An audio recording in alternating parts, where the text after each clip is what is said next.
None of us are immune from loss and grief. And it'll show up in many different forms during the course of our lives. And the opportunity in it is to connect. And our greatest chance at connection is when we do it from a place of authenticity. And that's the piece that I want people to see, is that that's where the gold is. In those moments of loss, of grief, of fear, we have a chance to connect with other people. Those are universal experiences. There's a universality in loss and grief and fear. And if we can just acknowledge that it is, we have a chance to not be alone in it. And that's what I hope people learn by listening to my story, is that you really aren't alone. We really aren't alone. We just have to release the grip a little and reach out with that open hand.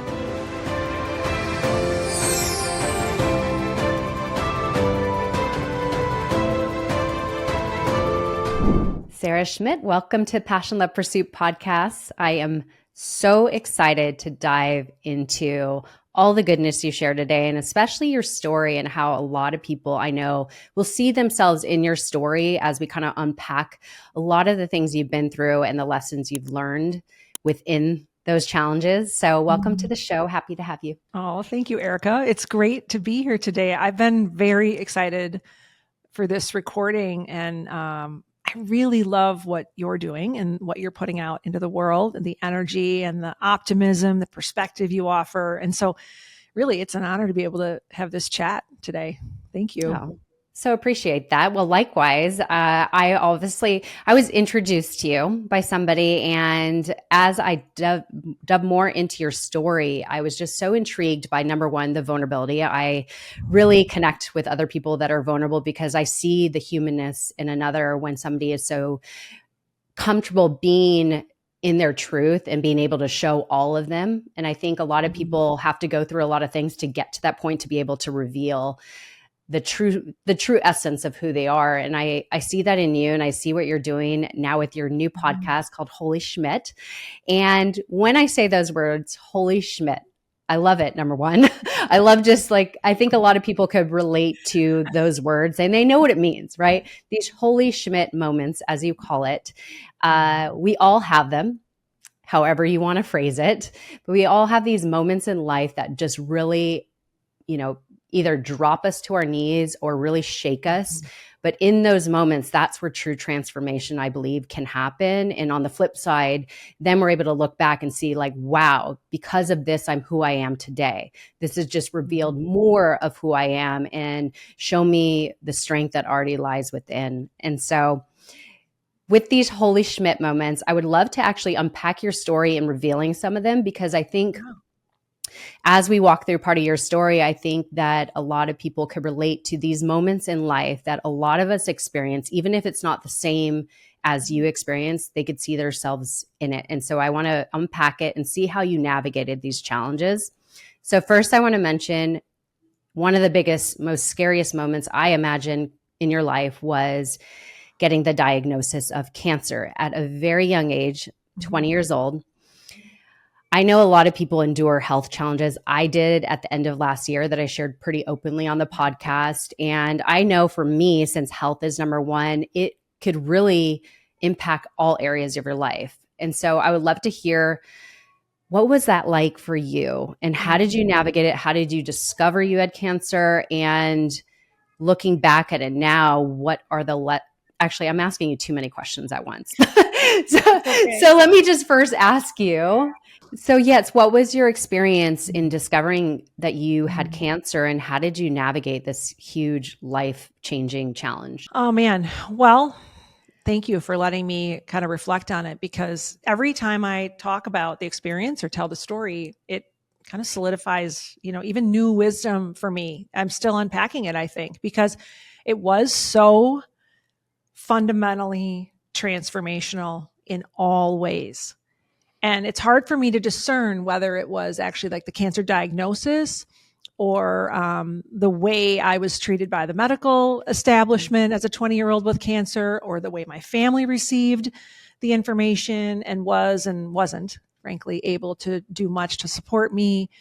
the way it like shattered a lot of my core beliefs in what I was capable of and who I was in the world. I mean, it was just, it hit me on all fronts.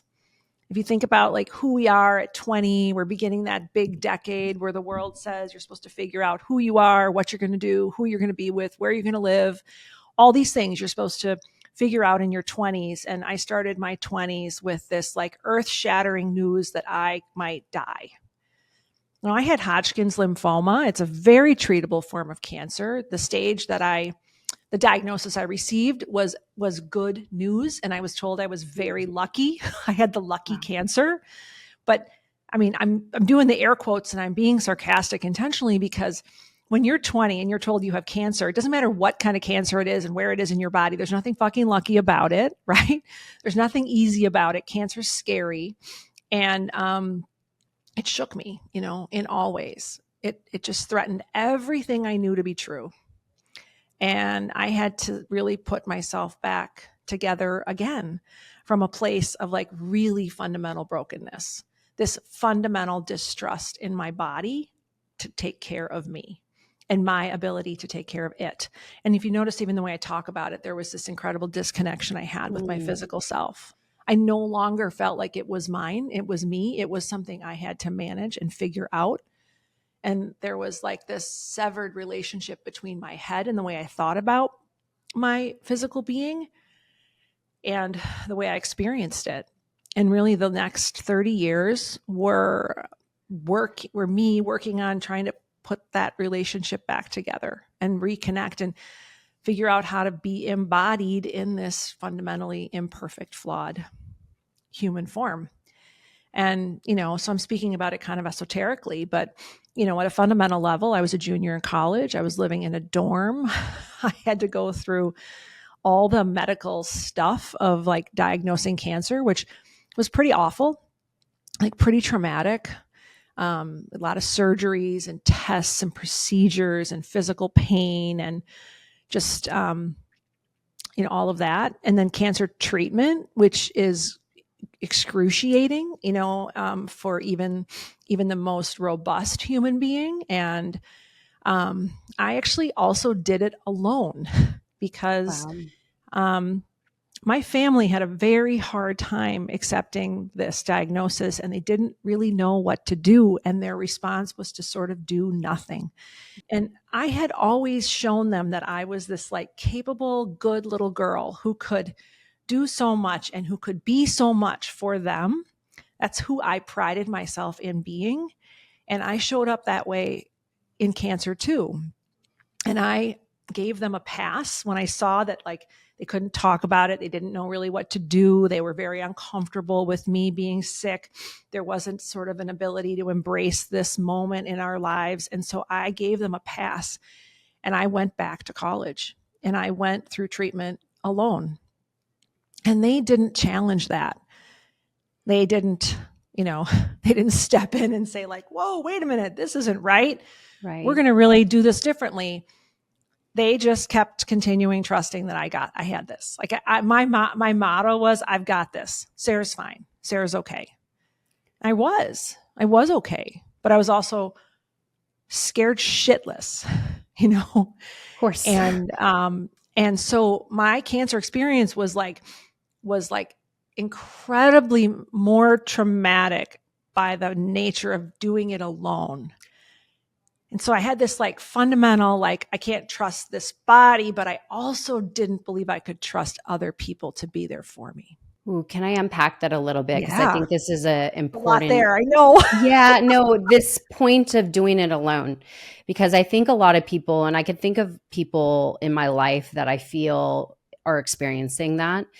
And I think a lot of people don't want to put the burden on somebody else of their own things they're going through. And so they will not reach out for help and they'll feel, oh, I could do this alone. Like I'm this strong person. But yet I think if you were to fast forward, that is where the trauma was created because you did do it alone and you didn't have people showing up for you, but partly you created that void because you didn't ask for help or you were like, I could handle this alone. I don't need you.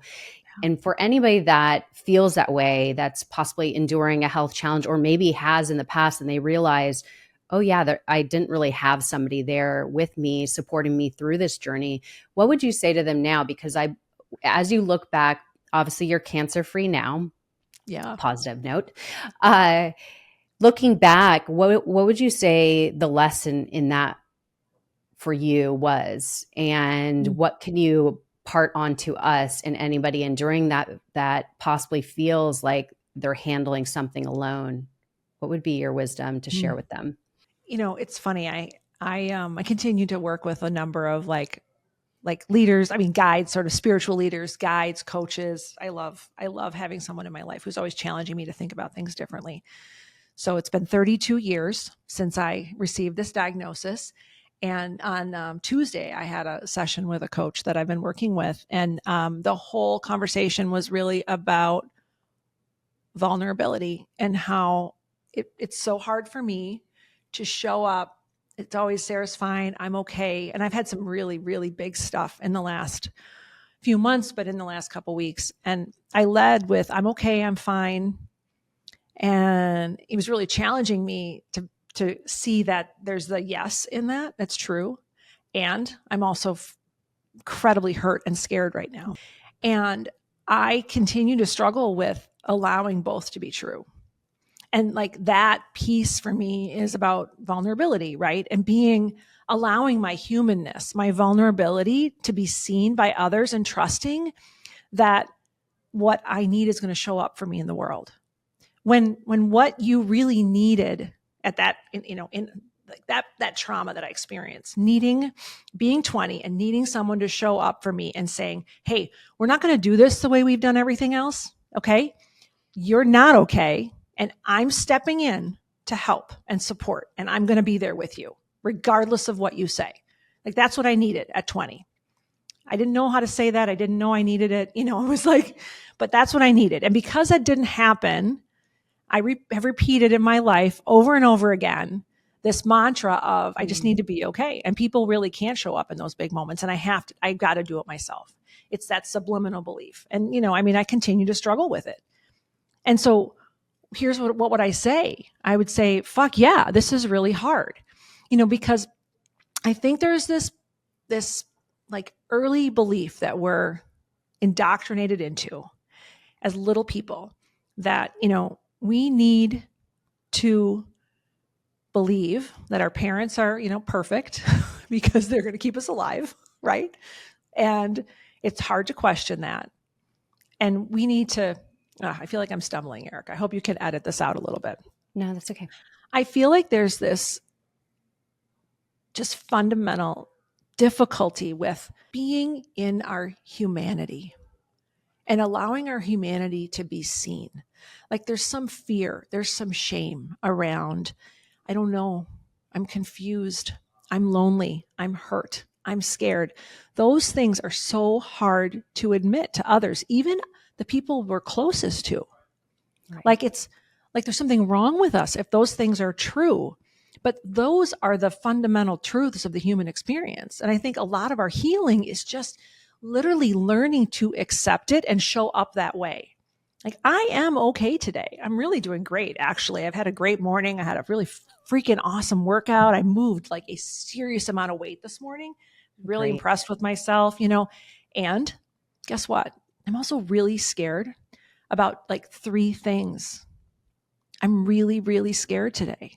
And I'm feeling hurt because there's something going on in my life that's really lingering. And both are true in me today. And I want to show up with you in that way. At 20, I couldn't do that. I just didn't know how to do it because I actually felt I was actually dying. And so on top of that, admitting all of these scary feelings was really like, that would have been the death sentence, like I wasn't going to play in that world because I already felt so scared. It's such a challenge. I just want to say to like anybody listening, this is so hard. And like to just sit with the reality that this isn't easy and give yourself some grace in the moment is such a good first step. because it's just accepting, like, yeah, oof, it's really hard. Ooh, there's a couple of things I love, like these words that you use. Number one, and is knowing that I shared this a couple years ago, and I remember stating that exact same thing. I'm like, things are great, and I'm feeling really scared. I'm really overwhelmed. And I think that is the thing, is there's always duality. And I think there could be two truths at once. Yeah. And I think a lot of people do want to show up as their best self. And they put this, obviously social media is the best place for it, putting our best foot forward. And we need to show up this certain way. But I think what people, and I love how the world is kind of shifting in this way, is like the more vulnerable we are, the more actually people are feeling connected. And so I think when we're able to share both sides of that, but we also have to find the right people to share it with, because I don't think everybody has our back. And so it's really finding those people that we could trust to hold us in that space of both dualities. And the other thing you mentioned, most important, is giving ourselves grace. I think that's so huge. And I think I'm very much in that season of just giving myself grace for the seasons I'm in, and knowing that, like, I don't need to show up perfectly all the time. I don't need to do it right all the time. I think being able to give ourselves grace in the moments and the seasons we're in is really where we come together and live this human experience, all range of emotions, right? And I think that's how we feel really embodied and living in our true essence of who we are. Yeah. So I just want to kind of crystallize those two things you shared. I think it's so beautiful. It's so important, because I think if we can't give ourselves grace, we are not going to be able to offer it to anybody else. There you go. There's no way.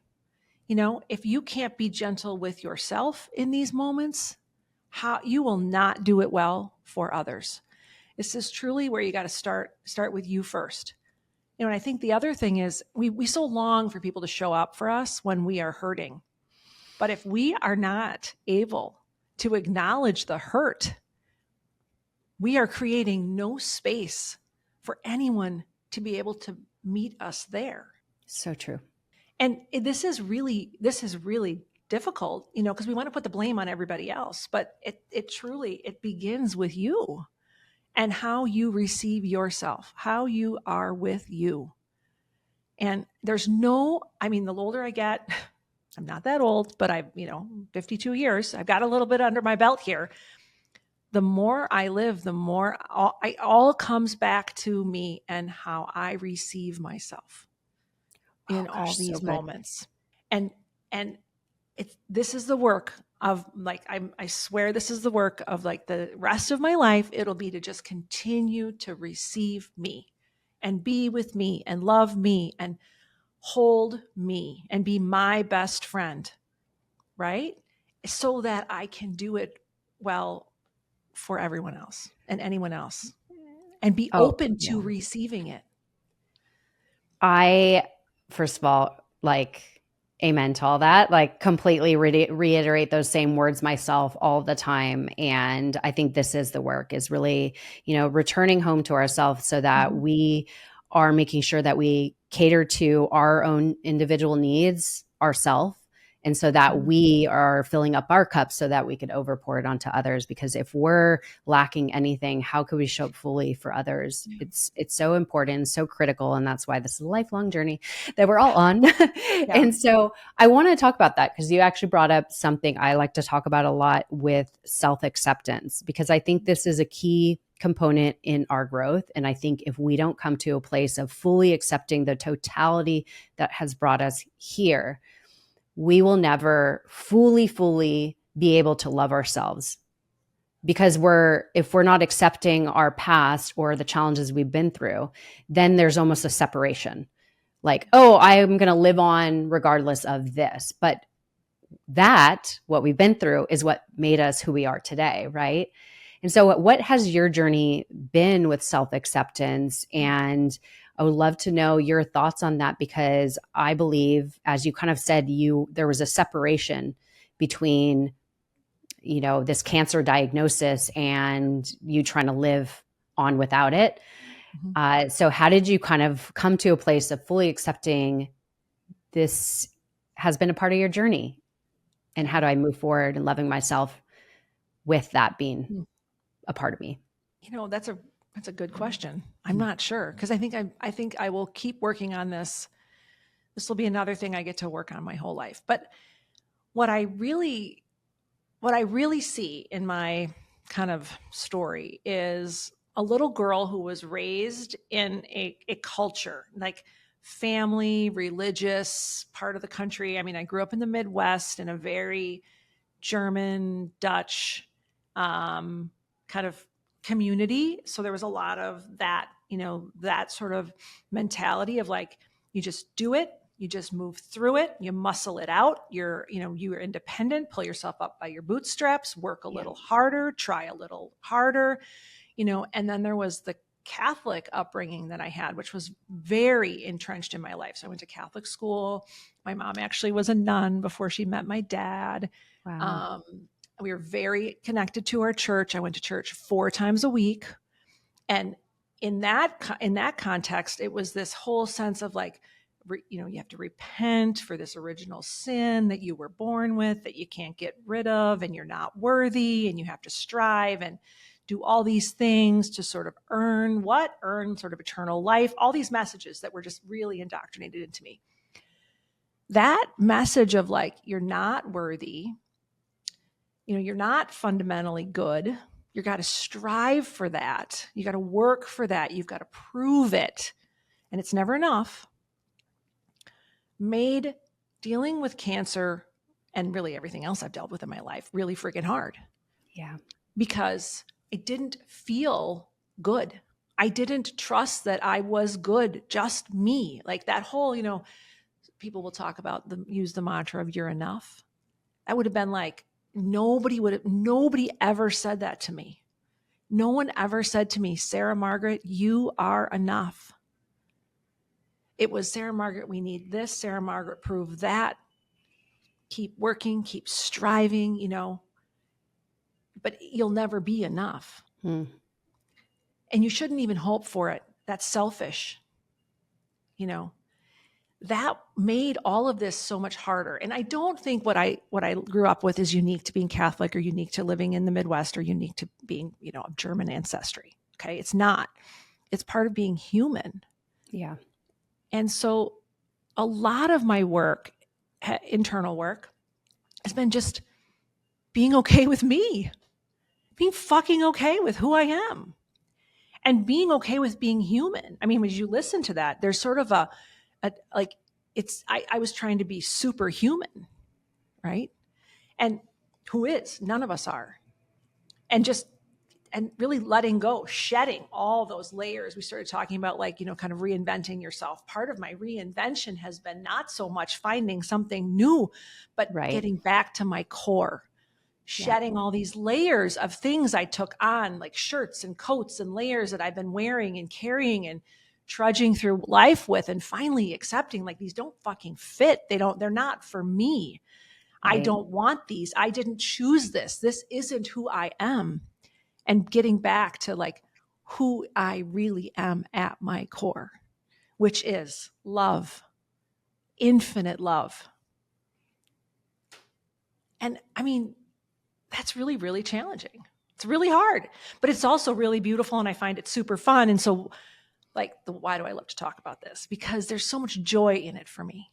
Love it. Yeah. I think what you just said is it's not really about taking on this new identity, because I love talking about identity because it is really, that sets the path of what we're going to achieve in life, what we're going to attract, and everything. Identity is such a key component, but it's not necessarily like becoming something else. It's more removing everything that's not us. Yeah. And that's such a powerful message in itself, and also a lifelong journey, especially when there is history of trauma or a certain upbringing that has brought on challenges. So with that being said, I would love to bring up another Wholey Schmidt moment. Great. Because I think another common one, and especially, I was mentioning offline, I recently got married and I'm 44. So first marriage at 44 kind of hit me in the face. I was like, wow, that's pretty weird because that's not too common these days. There's a lot of people that have been through marriages and divorces and new marriages and everything. And so it's everything is a new journey when it's your first time. But I know a lot of people that have been married and then have led to divorce. It's, again, any new experience is quite challenging. And I know that is one of your Wholey Schmidt moments, is having marriage, your first marriage, and then what you call conscious uncoupling, which I would love to speak about, because I know there's a lot of people. Gwyneth Paltrow called it conscious uncoupling. We just did it. Yeah, beautiful. Well, no, I want to talk about this because I think there's a new way to see divorce. And I know, of course, half of marriages end in divorce. So I'm speaking to a lot of people that probably have experienced it.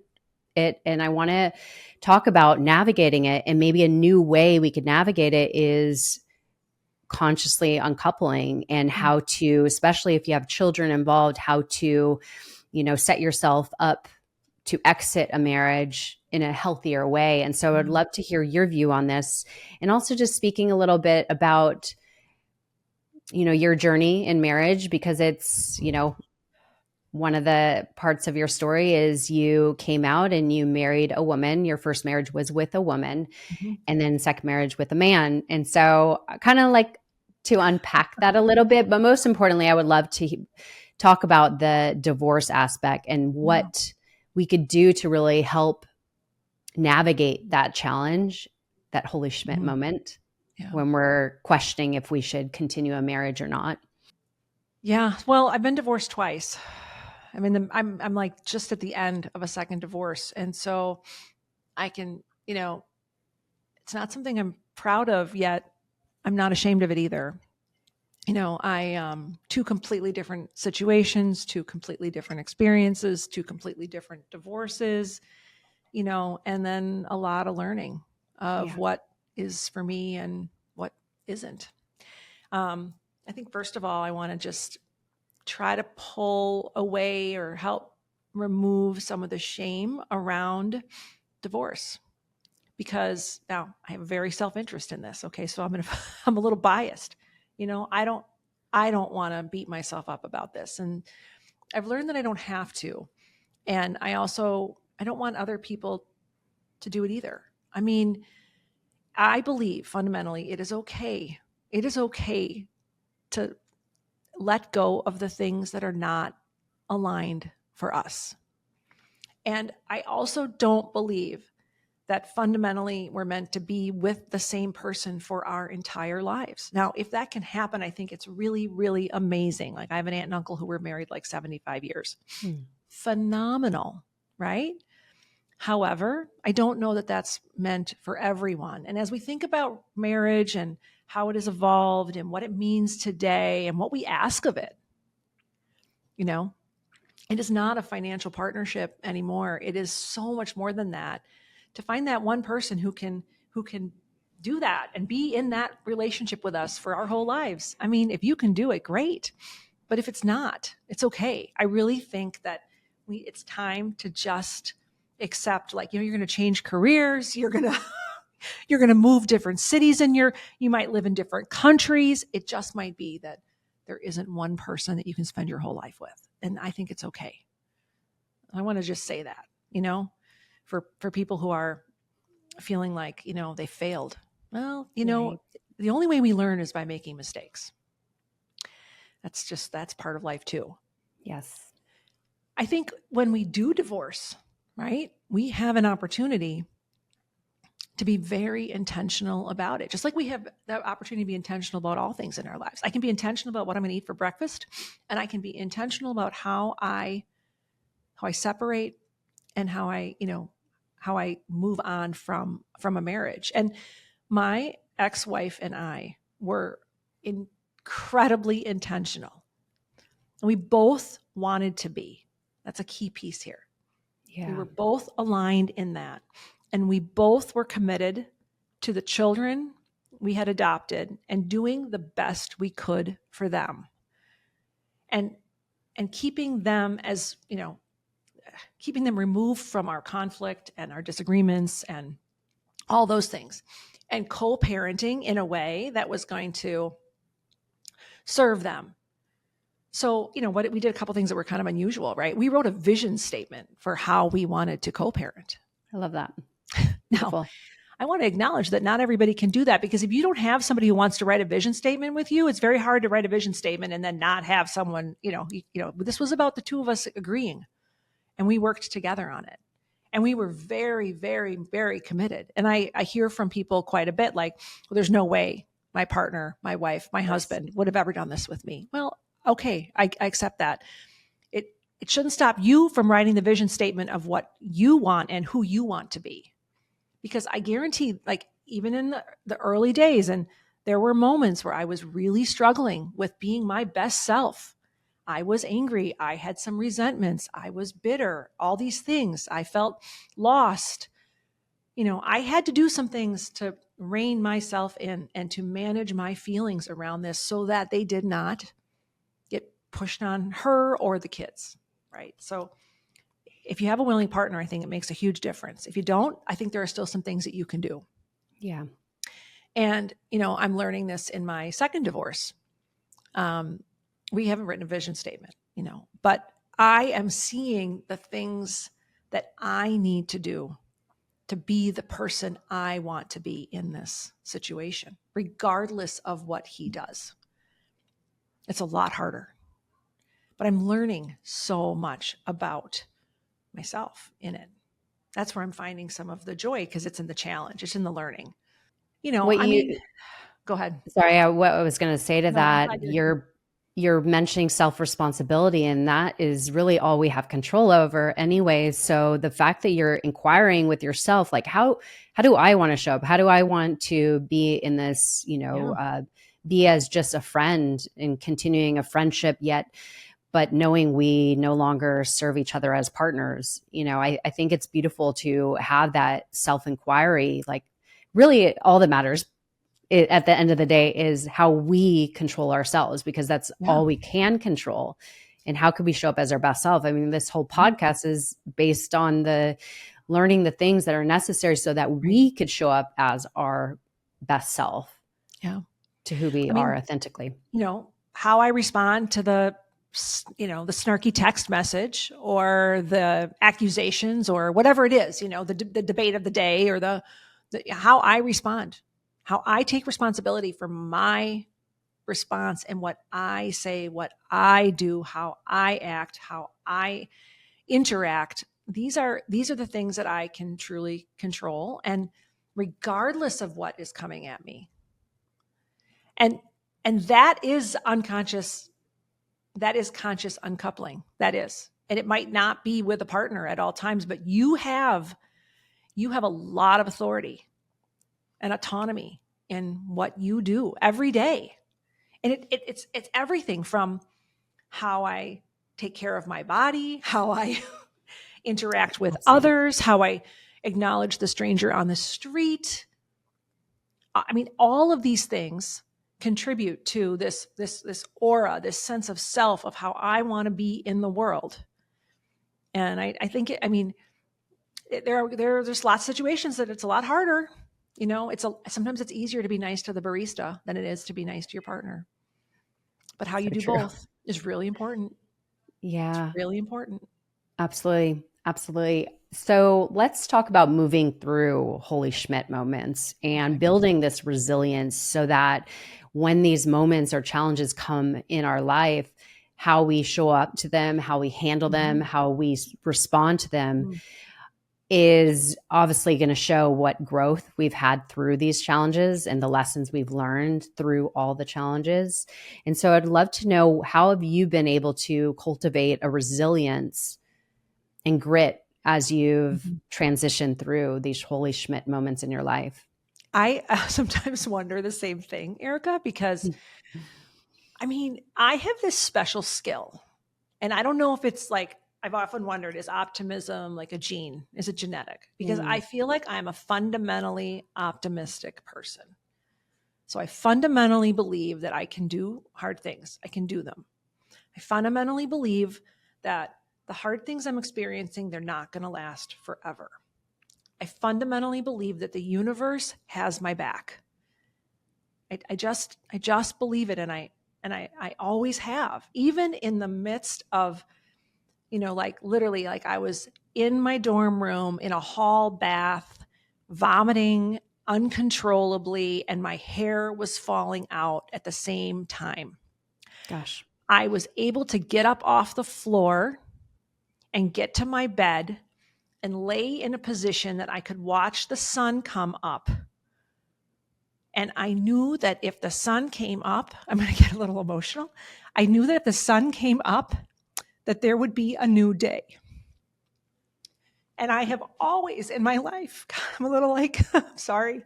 No, I thank have you. always in my life, in those moments, been able to look for that little thing, like the sunrise or the new moon or the leaves that are blossoming on trees in the spring. These little things that I have always looked to remind me that there's going to be a tomorrow. And tomorrow won't be like today.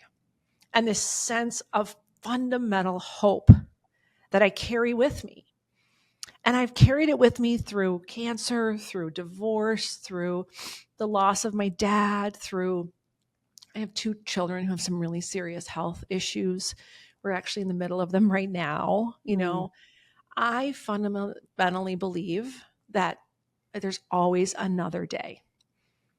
And I do some things to cultivate that belief now because I see like the value in lingering there and really paying attention to it. I do it like a lot of people talk about a gratitude practice. Mm-hmm. I work really hard to just stay in the feeling of gratitude. Not the intellectualization of like, oh, I'm so lucky to have a roof over my head, or I'm so lucky to have food on the table, or like those things are true. But I try to stay in the feeling of what does it feel like to be warm, to be nourished, to be held.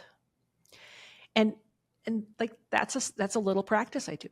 In moments when I start to feel like the shit is just too much to bear, I will instinctively take this big, deep breath into my belly and feel the air filling me and imagine that is light. And it is source, it is God, it is whatever. And it will carry me. And I mean, maybe it's just that one thing. But that is how I move through Wholey Schmidt moments. And I have them all the time. I mean, I have 4 children and I love a lot of people and I come from a big family and I'm close to my mom and I care about the world and I care deeply about injustice and I have all these things, right? And so I could easily just literally, no one would fault me for just staying in bed and pulling the covers up over my head. But I choose to take that breath. And I think like, I think there's a lot of people who don't, who are, we've overcomplicated this. We've made healing so hard to grasp. Like you have to do X, Y, and Z in this particular order, and you better do, you got to drink this or take that. Or it is so simple at its essence. It is take a breath. I mean, look to the sky. Find a patch of grass. You make it simple so that you can just literally like open the door just a little bit to letting light into this moment. And just that little crack, right? Because if we can open it a crack, I mean, gosh, we can open it a little more, can't we? Right? Oh, so good. So I feel like that is my special skill. What you just imparted on us, I think, is absolute gold. And I could end the podcast now and we would be good because you just shared such great wisdom. And I think so many of us just could really take that and that simple thing. And I think the way you shared it is just so beautiful because I think you really made it tangible for us to be able to focus on what is that feeling like and just imagining, the gift. I mean, like, my goodness, there's so much to be grateful of. so much. And I think when people are in the midst of chaos or whatever challenge, it's hard to see the light in the darkness, but there's always this little glimmer if we look for it, right? And so what you just shared is absolute gold. And I just thank you for sharing your heart and also your It really own was. personal. No, I mean, some of what I just said, I don't think I've ever said before. And I actually felt it in a very different way. And so I want to thank you for the opportunity to go there. And I want to like point out that like sometimes you just have to fucking go there. I'm sorry, I use the F word all the time. It's one of my favorite words. You have to go there. You have to let yourself go there and just, and let it be. And, cause I think like, that's also like the wisdom of this is like, can you just let it be? If I had shut all that emotion down, I would have missed out on a chance to just experience how much this means to me, how much I value it, right? How important it is, how like it is a core, kind of what is, I'm thinking of the movie Inside Out, a core memory, the core memories, remember? They're just trying to save the core memories. That's a core. That's part of my core. So beautiful. And you let me go there today. And so it's like now it's a little more solidified for me, and I did it with you. And so it means more now because I shared it with another human being. I took the chance. It's like, maybe this is a great demonstration of like the power of connection. We don't know each other well. Yeah. I took a leap, trusted you could receive it, right? And I also knew that if you couldn't, that's okay too. I wasn't really counting on that. You know what I mean? Like, this is a great example of like how I think healing actually happens, how we move through these moments. We got to take a little bit of a chance, take a risk, right? Go out on a limb. Absolutely. And just be ourselves in the moment. So beautiful. I thank you for that. I really, really do. I think, I think a lot of people need to hear that. I think, I believe this journey in life, we're all in the same classroom, is really like, how could we, live this human experience without this need to put on masks, without this need to put on this armor to protect ourselves. Instead, how could we show more of who we are and be more vulnerable so that we could fully connect? Because that's how connection is made, is when you are vulnerable and when you're able to share your heart, because we all seek and need the same. And that's really connection and love, right? So I want to talk a little bit about the reinvention piece, because I think through these challenges, we think life ends there. Like, how do I, especially we're talking about, we're both on kind of like the other the half end of our lives, the other half, after 40, they say, okay, like midlife, right? So we're both on that other side. And I'm sure a lot of people listening right now are on that side as well. And so I think or afraid of it. They're either. Well, heck, I'm kind of afraid of it. I'm not going to lie. I'm afraid of it. Let me tell you, just side note, but I'm totally afraid of the premenopause stuff.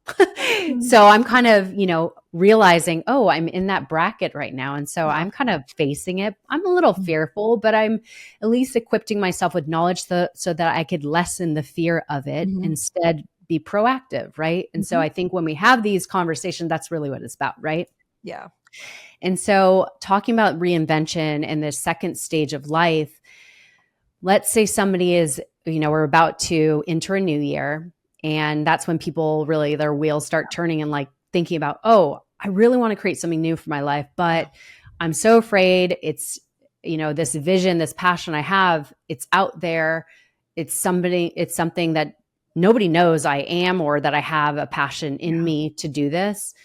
How do you take that leap? Like that leap of faith into the uncertainty realm, which I know that you started a podcast last year, just closed off your first season, and it was wildly popular and also just a wild, crazy ride that was so gift giving, if you want to say, which I feel that is what podcasting is. I love podcasting so much. But anyways, getting to my question.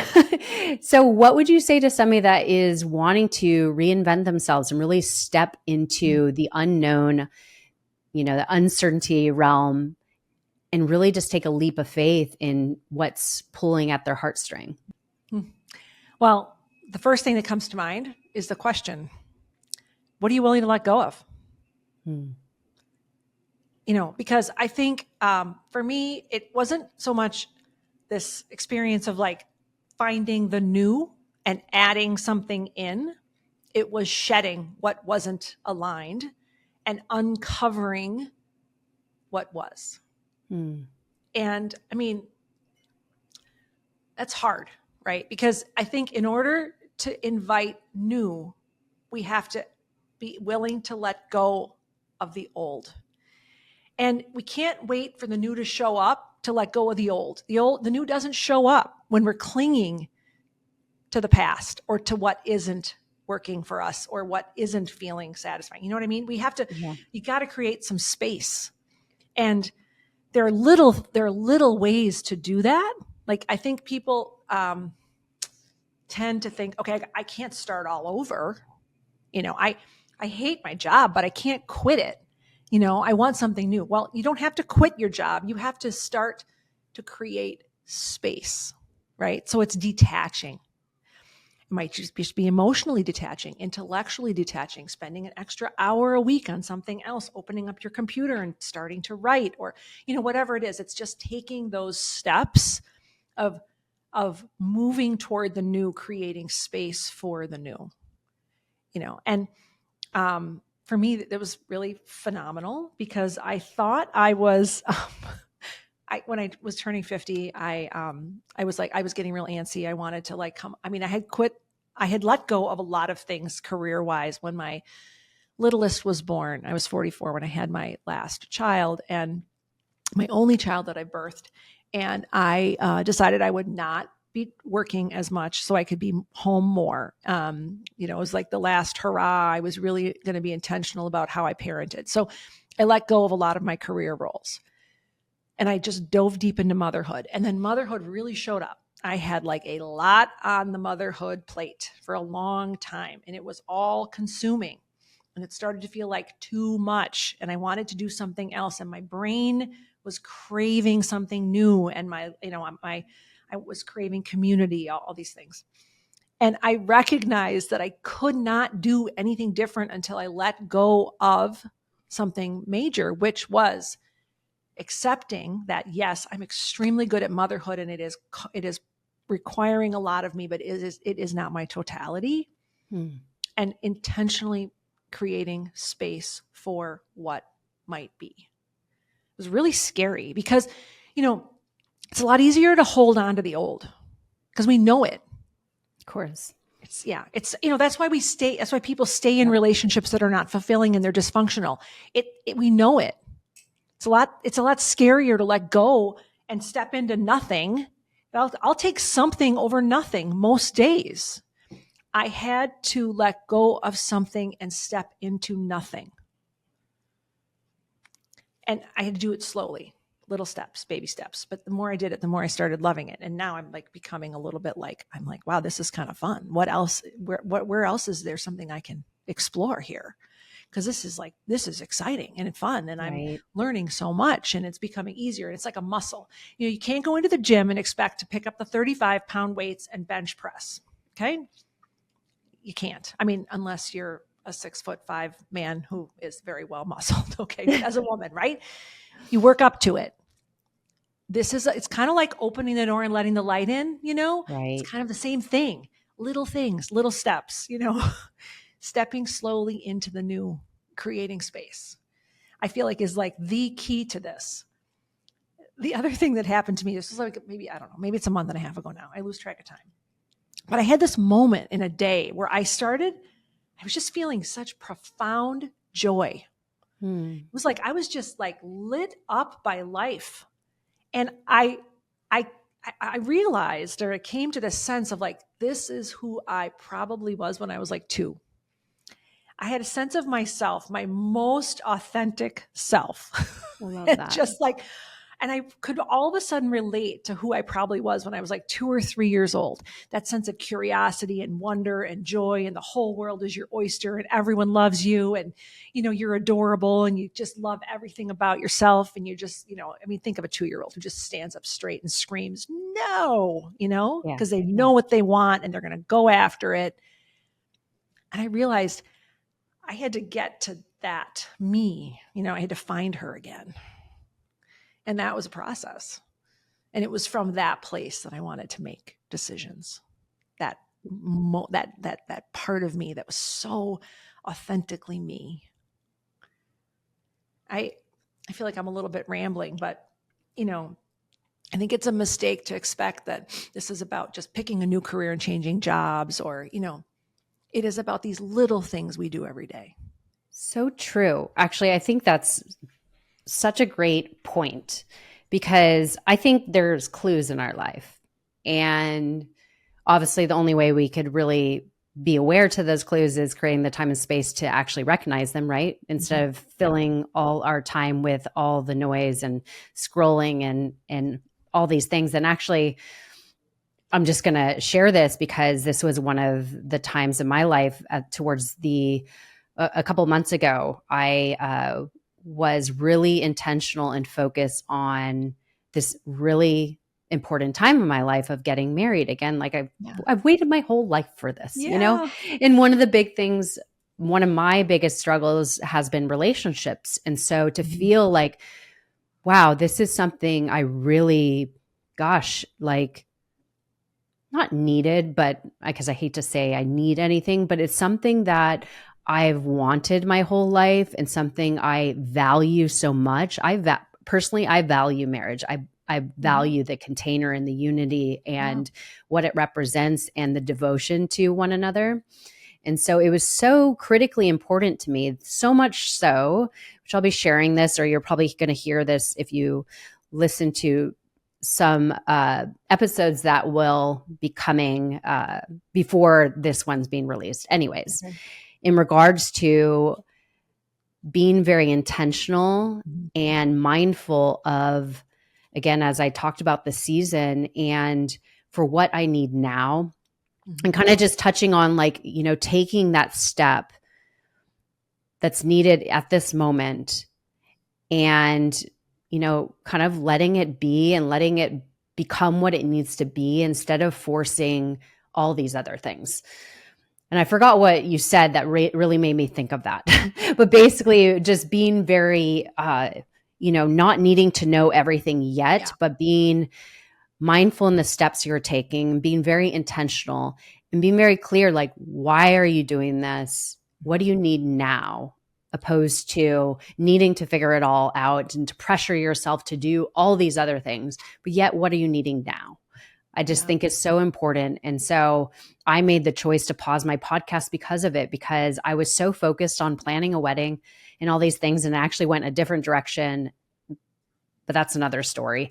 But I was so intentional with that actually my intention in the podcast, I didn't have time to schedule guests and I kind of just let it be.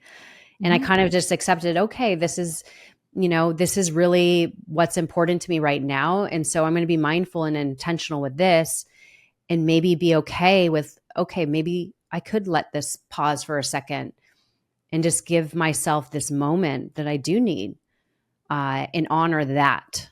And I think that is just so, so key, is honoring those intentional steps we take. And letting it be and give ourselves grace in that moment. And so anyways, I don't remember what you said that brought me to that point. But I think what you're saying though is so beautiful, because what you're encouraging people to consider is that this sense of urgency, like I have to do it all and do it all now, or I might miss out, I might miss the window, is it's a really tough way to live. And I don't think it's actually true. Stressful. There's this sense of like this looming, like, oh, I'm going to be 50 and half of my life is over. Well, half of my life is in front of me. Right. And I got to tell you, like, I feel better than I've ever felt. I have more energy than I've ever had. I'm more fit than I maybe have ever been. Incredible. Like I feel more optimism and hope. I feel more alive. I feel more excited than I maybe have ever felt. And, can we be in the moment? Like there's this need as humans to have this sense of certainty. and we grip it, right? We look for evidence. We try to be so clear and so certain before we make any moves, any choices. And if we could fundamentally believe that everything's uncertain, life is uncertain. True. We don't know anything, right? We can't control anything. Yeah.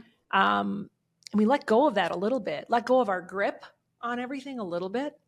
We can invite so much newness, so much possibility can show up for us just by accepting that, life is uncertain and I really don't know much at all. My friend Peter Crone has been teaching this to me over and over and over again. I know and all just sitting in this, I said this to somebody else the other day. I'm like, well, it's 11:30 in Chicago, 11:30 a.m. There's about 10 hours left in my day. God only knows what's going to happen in the next 10 hours. Mm-hmm. I'm okay. Whatever happens, I know I'm okay. I'll be fine. Yeah, I will. I will be totally fine because I really trust myself and the universe. And I think like that piece around reinventing ourselves or like moving into midlife or what premenopause or all these things, you know what? Like, I guess as a cancer survivor, I also kind of think to myself, I really will take it over the alternative, right? Because what's my alternative? I die. Right. And there's so much more I want to do and live and see. So I'll take it. I just, there's such value in just accepting what is. Right. And we're, like you said, I think that visual of like, my husband always says this, he's like, releasing the grip, just, and just envisioning that, like, like when we're trying to step into something new, it's really scary, right? I mean, it took me a year to finally start this podcast 5.5 years ago. Because I was fearful of like, oh, I don't know enough. I'm, in total imposter syndrome and blah, blah, blah. But like, once you just do it, like one step forward, it's like, and just release the grip on the outcome of it. That's where the beauty really lies is like letting it just, let's see what it will be. And I think that's a beautiful part of your journey is, and the stage you are in life right now is doing so much of that. I see in you and in starting your podcast, Wholey Schmidt, and just letting it be what it's going to be and blossom into what it's going to blossom into. We do have to have intention. We do have to have sort of a plan and, a plan of our course, but yet also releasing the grip of the outcome of it. Yeah. I think is so key and also a lot less stressful. I think that's key. It's very hard to see how beautiful something is when you're holding on so tightly to it, right? So true. So, there's sort of that perspective also. And I'm not trying to create this like Pollyanna-ish view of things, like it'll just happen. This was a lot of work. There's a lot of work to be done. There's a grind. There's also a grind to my life, which I've also just come to accept that there is just the routines that I need to do and the things that I need to do. But I also find that the more disciplined I am, the more room there is for spontaneity and joy, actually. The more disciplined I am in my health related routines, the more joy I experience in my life because I physically feel so good. So true. And so I accept that that's just part of the game. I'm just going to do that, right? If I don't take the time to breathe and meditate a little bit every day, I'm pretty undone. So I'm just going to do it because it's good for me. It helps everything else. I'm going to eat my protein. It keeps my blood sugar stable. When my blood sugar is stable, I'm less emotionally volatile. I'm a better mom. So true. We need to recognize obviously what really does us, like serve us and does good for us. Of course, when we move our body after that workout, there's nobody that's ever said, oh, I wish I didn't do that. That was so shitty. I'm so bummed that I worked out today. Yeah. What a wasted amount of time. Yeah, exactly. I've never heard anybody say that. True. Exactly. So we got to be very mindful of what really, makes us feel better so that we can show up more for our lives and for others and especially ourselves, of And course. then we're ready to receive the opportunities that are in front of us. We can then receive so many more things. Absolutely. We, it's, the sort of adage of like being prepared, right? I mean, there's just a level of preparation for life. And I've decided I'm going to be prepared for whatever comes my way and just be open to it. Like this Yeah. conversation today with you. Oh, Sarah, I love so much of everything you shared. And I just want to like pull out so many clips of this conversation because you dropped a lot of powerful wisdom with us today. And I really want people to learn more about your story because there's so much more layers to you. And I think a lot of people could see themselves in your story, maybe not the same situation, but yet the little lessons that people could take from what you share of the journey you've been through. And so I want people, of course, to listen to your podcast, Wholey Schmidt. Of course, I'll have that in the show notes. People go check it out. And then also I want people to find you on social. So what is your social handle? It's Wholey Schmidt, WHOLEYSCHMIDT. Perfect. Of course, that will be in the show notes as well. But I want people to, I forgot what I was going to ask. I just went blank. Okay. Anyways, learn more about you, first of all. But I'm just going to ask the closing question I ask all my guests. Great. And I know you've shared so much, but if you were to share a piece of wisdom, a life lesson that you've learned along your journey, and you just feel it's what you need to shout out to the world, what would that piece of wisdom be and why? Oh, boy. I think it would be easy to look at my story and be like, oh, I can't relate to her because that's just a lot. There's a lot of things that I haven't dealt with. But if we drill it down, none of us are immune from loss and grief. And it'll show up in many different forms during the course of our lives. And the opportunity in it is to connect. And our greatest chance at connection is when we do it from a place of authenticity. And that's the piece that I want people to see, is that that's where the gold is. In those moments of loss, of grief, of fear, we have a chance to connect with other people. Those are universal experiences. Pardon me. There's a universality in loss and grief and fear. And if we can just acknowledge that it is, we have a chance to not be alone in it. And that's what I hope people learn by listening to my story, is that you really aren't alone. We really aren't alone. We just have to, release the grip a little and reach out with that open hand. Oh, so beautifully said. Thank you for closing off the podcast with that message. That was really brilliant. Well, and I just love this conversation. You for bringing it out of me. Yeah, I love this conversation. This makes me love podcasting so much. You have no idea, just having these conversations and this banter about, just real life experiences and, being vulnerable in it and sharing, ways to connect with other and for people to see themselves in our stories. So I just thank you for this time. It's been such an honor and I just appreciate you. So thank you again, Sarah. Same way, Erica. Thank you. I really do. Thank you so much. I hope this is the first of many conversations. I've really enjoyed this. Absolutely. Appreciate you.